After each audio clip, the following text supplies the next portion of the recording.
Welcome back everyone to another TCBM. So this one is from the Eeveelutions. Took a little while to get here, unfortunately, just because it is an international trade, but it wasn't actually as long as I thought it was going to be, considering we were also going into the Thanksgiving holidays. I usually find that when Thanksgiving or any kind of holiday are involved, the post office really drags its feet, and I may get things 1 or 2 weeks delayed even further past when I would usually get an international trade in.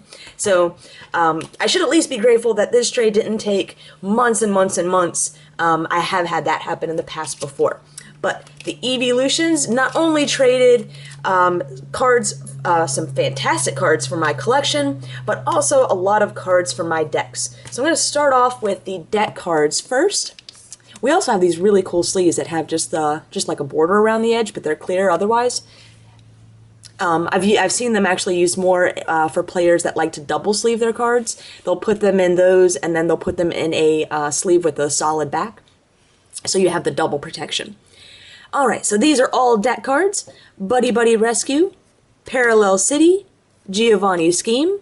Now this is for my collection, Stupid Pincer. I don't know why of all the breakthrough stuff that I opened up, never hit a pincer, but we finally have a pincer, as well as a reverse Vivillon, a Hollow Xerneas. Funny enough, that Hollow Xerneas has been giving me a hard time in my Japanese openings, but I'm sure I'll find him eventually, and a Hollow Vivillon.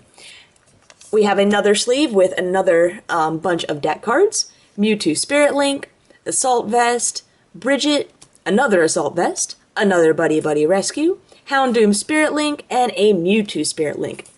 And then another sleeve with reverses for my collection: Dedenne, Glalie Spirit Link, Starmie, Sandslash, Zorua, Glalie Spirit Link, and a Noctowl. And I think the double Spirit Link for Glalie was because there were still some deck wants. Even though I know Glalie is probably never ever going to be playable, I do like to have some Spirit Links for each one, just in case. Now those were just the smaller things. We also have 3 ultra rares that were included in the trade, all Japanese. So all of these will be going into my collection. First off, we have this first edition Trevenant EX. We have this promo Miss Magius level X. Now she did say, or I may be thinking of another trader, because I can't see any damage on this one. However, Japanese promos I'm not too big into trading for just now, just because the Japanese sets and the English sets and the English promos are higher up on my priority list, but it's always cool to trade for any kind of ultra rare, especially one that's Japanese and I'm pretty sure I do not have in my collection. And then the last card that we traded for, this is the Gold Secret Rare Gengar in Japanese. So first edition, absolutely beautiful near mint card. I can't ask for anything more. So this is really kind of my ideal trade. We have ultra rares, we have smaller collection things with the few hollows and the reverses, and we have deck cards. This is a perfect example of an international trade that I would be willing to still go through. I know I've mentioned it in a lot of videos over the past couple of months that the international sales and trades that I do are no longer making it worth it to keep my discounted postal service going. I do have a program that I pay a monthly fee for, so I have access to printing labels at home. But most of those things you can now print for free online in various places. So my issue is making that does, unfortunately, I won't have access to international shipping costs though, at least not the discounted rate that I was getting for international stuff. So I've had a lot of people, and this is why I'm mentioning, I've had a lot of people ask me, well, I have this, I think the best one was probably the person I think that had the uncommon pincer and I think 2 uncommon reverses, and asked if that was enough to make an international trade for. And unfortunately, the postage to ship the cards back and forth would have been more than the value of the cards. But this is a perfect example of a trade that is well worth the higher shipping cost. As you can see, we have 3 ultra rares, so the value alone is for shipping is more than enough right there. And then we have this handful of deck cards, and then of course we have all these beautiful collection cards as well.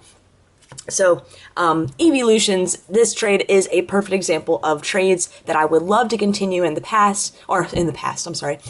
future, and will be willing to pay, the shipping costs for that.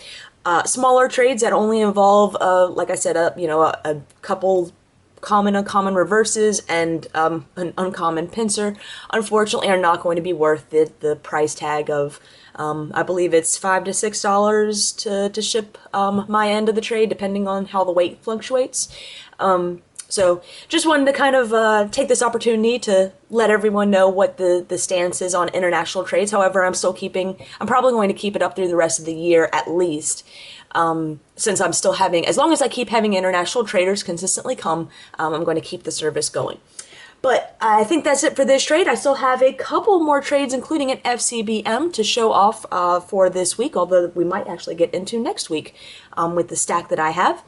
And I hope everyone has been tuning in and enjoying Bernie's Marathon. It's been going great so far, and I love to see all the comments from everyone that's been enjoying. So stay tuned, and we have some great stuff coming up. We still have some full arts that I believe that we should be pulling very soon in Bernie's Marathon.